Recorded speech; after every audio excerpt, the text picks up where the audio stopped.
வணக்கம், ரோக்நாதன் பேசுகிறேன். இந்த பதிவில் ஆக்சி அசிட்லின் வெல்டிங் செட்டை பற்றி தான் பார்க்க போகிறோம்.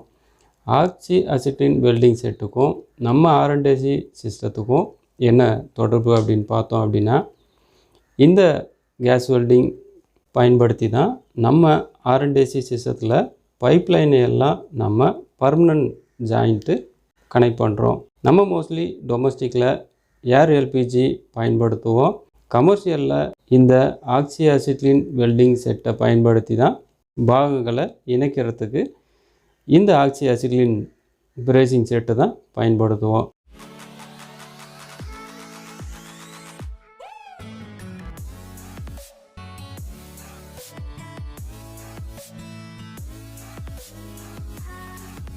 இங்கே நம்ம பண்ணுற ப்ராசஸுக்கு பேர் வெல்டிங் இல்லை பிரேசிங்.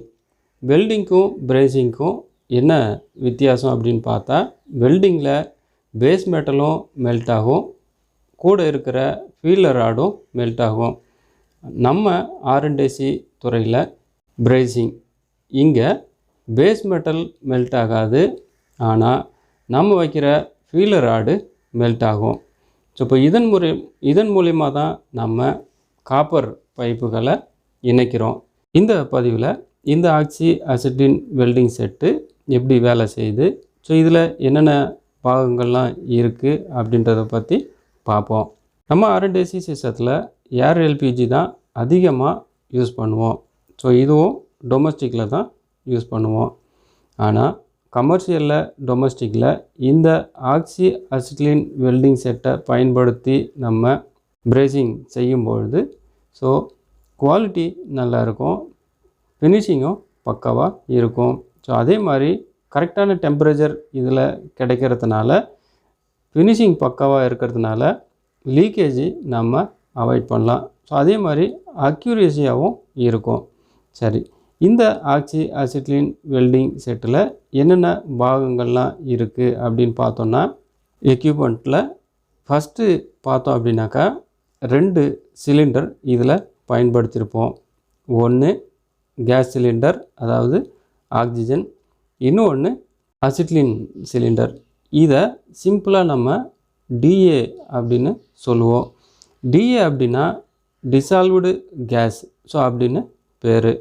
இதில் ஃப்ளேமபிள் ரெஃப்ரிஜரண்ட் அப்படின்னு பார்த்தோன்னா அசிட்லின் தான். இந்த ஆக்சிஜன் கேஸு தூண்டி எரிய செய்யக்கூடிய துணை கேஸாக இங்கே நம்ம பயன்படுத்துகிறோம். ஸோ அதே மாதிரி ஃபியூல் கேஸு DA, ஸோ இதோட கலர் கோட் பார்த்தோன்னா டார்க் ப்ரௌன் கலரில் இதோட சிலிண்டர் இருக்கும். இந்த சிலிண்டரில் கனெக்ட் பண்ணுற ரெகுலேட்டர் பார்த்தோம் அப்படின்னா மோஸ்ட்லி இது ஃப்ளேமபிள் ரெஃப்ரிஜரண்ட் அப்படின்றதுனால இங்கே லெஃப்ட் ஹேண்ட் த்ரெட்டில் தான் இந்த ஃபிட்டிங் எல்லாமே நம்ம இங்கே கனெக்ட் பண்ணியிருப்பாங்க. ஸோ அதை நம்ம கவனமாக பார்த்துக்கிறது நல்லது. அடுத்தது பார்த்தோம் அப்படின்னா ஆக்சிஜன் சிலிண்டரு, இதோட கலர் கோடு பிளாக் கலர். இந்த 2 சிலிண்டர்லையுமே பார்த்தோம் அப்படின்னா இந்த 2 கேஸையுமே ப்ரெஷரைஸ்டு கேஸாக தான் ஸ்டோர் பண்ணி வச்சுருப்பாங்க. அடுத்தது முக்கியமானது பார்த்தோம் அப்படின்னா, இந்த சிலிண்டர்ஸை எப்போவுமே நம்ம ஸ்ட்ரைட் பொசிஷனில் தான் வச்சுருக்கணும். ஸோ முடிஞ்சால் ட்ராலி அமைப்பு வச்சு ஸோ அந்த ட்ராலியில் நம்ம கட்டி வச்சுக்கிறது நல்லது. அதே மாதிரி இந்த யூஸ் பண்ணாத சிலிண்டர்ஸில் கேப் இருக்கும். இந்த கேப்பை நம்ம கண்டிப்பாக பயன்படுத்தி இருக்கணும். ஆக்சிஜன் சிலிண்டர் ஃபில் சிலிண்டராக இருந்ததுன்னா 2700 PSI ஸோ அதில் இருக்கும். ஸோ அதே மாதிரி DA கேஸில் பார்த்தோன்னா 250 PSI இதில் ப்ரெஷர் இருக்கும். ஸோ இது ரெண்டுமே ஃபில் சிலிண்டரில் ஸோ இந்த ப்ரெஷர் காமிக்கும்.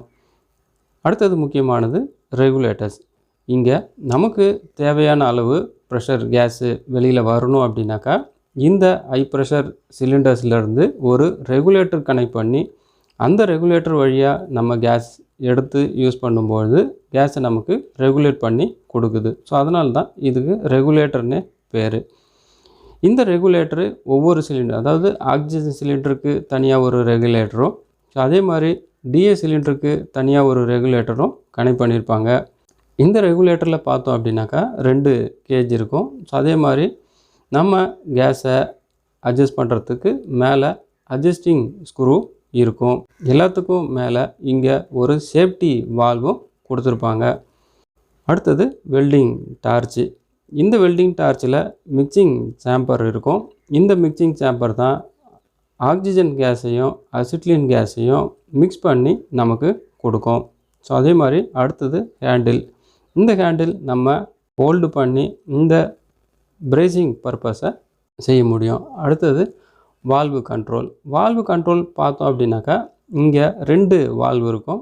அசிட்லினுக்கு தனியாகவும் ஆக்சிஜனுக்கு தனியாகவும் 2 வால்வு கண்ட்ரோல் கொடுத்துருப்பாங்க. ஸோ அதே மாதிரி ஓஸு பார்த்தோன்னா 2 ஓஸு கனெக்ட் பண்ணியிருப்பாங்க. இது சிலிண்டருக்கும் டார்ச்சுக்கும் இடையில் கனெக்ட் பண்ணியிருப்பாங்க. இந்த 2 சிலிண்டர்லேயும் நான் ரிட்டன் வால்வு கனெக்ட் பண்ணியிருப்பாங்க. இந்த நான் ரிட்டன் வால்வு நம்ம பேக் ஃபயரை அவாய்ட் பண்ணுறதுக்காக இந்த நான் ரிட்டன் வால்வு இந்த ஆக்சி அசிட்லின் வெல்டிங் செட்டில் தனித்தனியாக கனெக்ட் பண்ணியிருப்பாங்க. ஸோ அதாவது ஆக்சிஜன் தனியாகவும் டிஏவுக்கு தனியாகவும் கனெக்ட் பண்ணியிருப்பாங்க. ஸோ அதே மாதிரி ஆக்சிஜனுக்கு பிளாக் கலர் ஓஸும் அசிட்லினுக்கு ப்ரௌன் கலர் ஓஸும் கனெக்ட் பண்ணியிருப்பாங்க. அடுத்தது நாசில். இந்த நாசிலில் தான் நமக்கு மிக்ஸான 2 கேஸும் கலந்து வெளியில் வரும். அடுத்தது பார்த்தோம் அப்படின்னா முக்கியமானது இந்த பிரேசிங் பர்பஸுக்கோ இல்லை வெல்டிங் பர்பஸுக்கோ சேஃப்டி எக்யூப்மெண்ட்ஸு நமக்கு ரொம்பவுமே முக்கியமானது. பிபி மெட்டீரியல் இல்லாமல் நம்ம பிரேசிங் ஒர்க்கோ இல்லை வெல்டிங் ஒர்க்கோ செய்யக்கூடாது. ஏன்னா இந்த பிபி நம்மளையும் பாதுகாக்குது. அப்படின்றதுனால பிபி இல்லாமல் நம்ம பிரேசிங் ஒர்க்கோ வெல்டிங் ஒர்க்கோ செய்யக்கூடாது. ஸோ அதே மாதிரி இங்கே பார்த்தோம் அப்படின்னாக்கா 3 ஃப்ளேம் நமக்கு கிடைக்கும். Neutral flame, carburising flame, oxidising ஃப்ளேம்னு 3 ஃப்ளேம் நமக்கு கிடைக்கும்.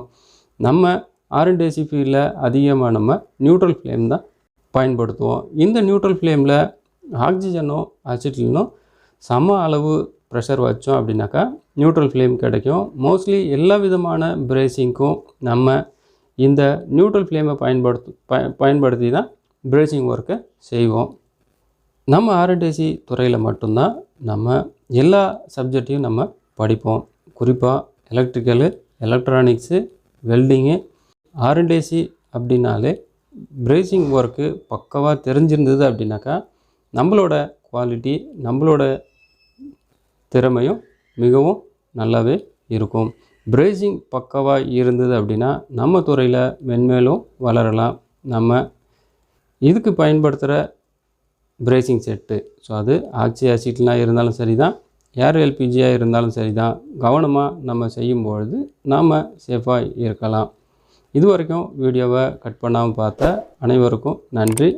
இந்த பதிவுக்கு புதுசாக வந்திருந்தீங்கன்னா மறக்காமல் சப்ஸ்கிரைப் பண்ணுங்கள், லைக் பண்ணுங்கள், ஷேர் பண்ணுங்கள், கமெண்ட் பண்ணுங்கள். மீண்டும் அடுத்து ஒரு நல்ல பதிவில் சந்திப்போம். நன்றி, வணக்கம்.